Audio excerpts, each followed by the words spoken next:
বন্ধুরা, হিন্দু শাস্ত্রমতে নিজের জীবদ্দশায় যে পাপ কর্ম করে, কখনো দান পুণ্য করে না, তারা মৃত্যুর পর নরক লাভ করে।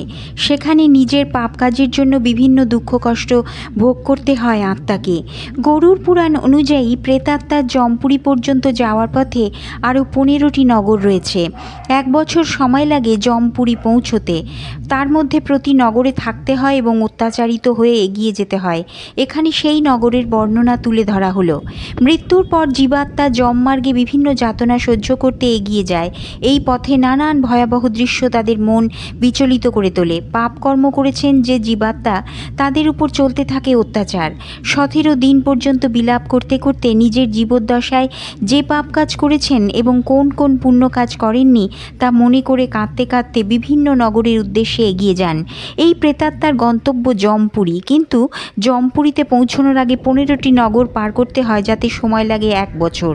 এই সমস্ত নগরে পৌঁছে পিণ্ড গ্রহণ করেন, তারা বিশ্রাম করেন। এরই মাঝে চলতে থাকে যমদূতদের অত্যাচার। গরুড় পুরাণের 2য় অধ্যায়ে এই 15টি নগরের বর্ণনা পাওয়া যায়। গরুড় পুরাণ অনুযায়ী মৃত্যুর পর 18 দিনে সেই জীবাত্মা প্রেত সৌম্যপুরে যায়। এখানে প্রেতদের মহান গণ থাকেন। সেখানে পুষ্পভদ্রা নদী ও সুন্দর বটবৃক্ষ রয়েছে। এখানে জীবাত্মাদের বিশ্রাম করতে দেওয়া হয়। সেখানে তারা স্ত্রী পুত্র দ্বারা প্রাপ্ত সুখের স্মরণ করেন।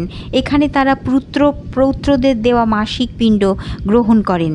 তারপর জীবাত্মা সৌরপুরীর দিকে যাত্রা করে। এখানে কালের রূপ ধারণকারী জঙ্গম নামক রাজার বাস। সেই রাজাকে দেখে জীবাত্মা ভয়ভীত হয়ে বিশ্রাম করতে চায়। সৌরপুরীতে আত্মীয়দের দেওয়া ত্রৈপাক্ষিক পিণ্ড খেয়ে সেখান থেকে প্রস্থান করেন জীবাত্মা। তারপর তারা দ্রুততার সঙ্গে নগেন্দ্র ভবনের দিকে প্রস্থান করেন। সেখানে ভয়ঙ্কর বন দেখে তারা দুঃখিত হয়ে যায় এবং কাঁদতে থাকে। 2 মাস পর এই ভবনে যান জীবাত্মারা। সেখানে বন্ধুবান্ধবদের দ্বারা দেওয়া পিণ্ড, জল, বস্ত্র উপভোগ করে পুনরায় অগ্রসর হন। 3য় মাসে প্রেত বা জীবাত্মা গন্ধর্বনগর পৌঁছন। সেখানে ত্রৈমাসিক পিণ্ড খেয়ে অগ্রসর হন। 4র্থ মাসে সেই জীবাত্মা পৌঁছয় শৈলাগম নগরে। সেখানে জীবাত্মা বা প্রেতের উপর ইট বৃষ্টি করা হয়। 4র্থ মাসের পিণ্ড ভক্ষণ করার পর সন্তুষ্ট হয় সেই প্রেত। 5ম মাসে ক্রৌঞ্চপুর পৌঁছন তারা। এখানে হাতে করে দিয়ে থাকা 5ম মাসিক পিণ্ড গ্রহণ করে ক্রুরপুরের উদ্দেশ্যে যাত্রা করেন। 5.5 মাস পর 59 মাসিক পিণ্ড ও ঘট দানে তৃপ্ত হয়ে ক্রুরপুরীতে অর্ধেক মুহূর্ত বিশ্রাম করে যমদূতদের ভয়ে থরথর করে কাঁপতে কাঁপতে যাত্রা শুরু করে। এবার চিত্রভবনপুরে পৌঁছন সেই জীবাত্মা। এখানে যমের ছোট ভাই রাজা বিচিত্রের রাজত্ব চলে।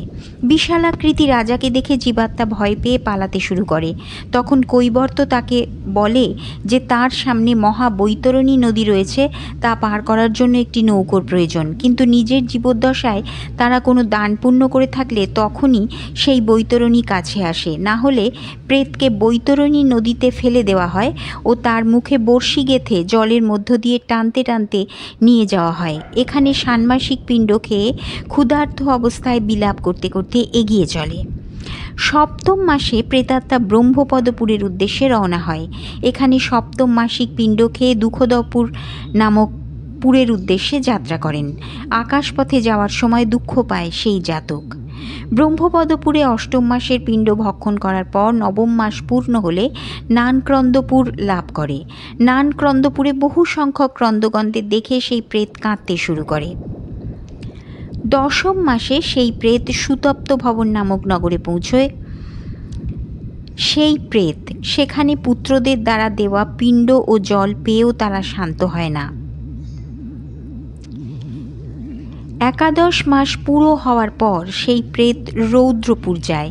সেখানে পুত্রের দেওয়া 11 মাসিক পিণ্ড ভক্ষণ করে। গরুড় পুরাণ অনুযায়ী 11.5 মাস কেটে যাওয়ার পর পর্যবর্ষণ নগরে পৌঁছয়। সেখানে তাদের দুঃখ প্রদানকারী বৃষ্টি হয়। সেখানে প্রেতাত্মা উনাব্দিক শ্রাদ্ধের পিণ্ড খায়। বছর পুরো হওয়ার পর শীতার্ধ নামক নগরে পৌঁছন।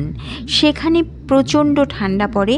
শীতের কারণে দুঃখিত ক্ষুধিত হয়ে সেই প্রেতাত্মা প্রত্যাশা ভরা চোখে 10 দিক দেখে এবং এমন কাউকে খোঁজে যে তার দুঃখ দূর করতে পারে, কিন্তু পুণ্যের অভাবে কাউকে খুঁজে পায় না। তারপর বার্ষিক পিণ্ড খেয়ে ধৈর্য ধরে। বছরের শেষে জমপুরের কাছে পৌঁছে সেই প্রেতাত্মা বহু ভীতিপুরে গিয়ে 1 হাত মাপের নিজের শরীর ছেড়ে দেয়। এরপর পুনরায় নিজের কর্ম ভোগ করার জন্য বৃদ্ধাঙ্গুষ্ঠের মাপের দেহ ধারণ করে যমদূতদের সঙ্গে যাত্রা করে। যে ব্যক্তি মরণকালে দান করেননি তাদের যমদূতেরা দৃঢ় বন্ধনে বেঁধে কষ্ট দিতে দিতে জমপুরের উদ্দেশ্যে নিয়ে যায়।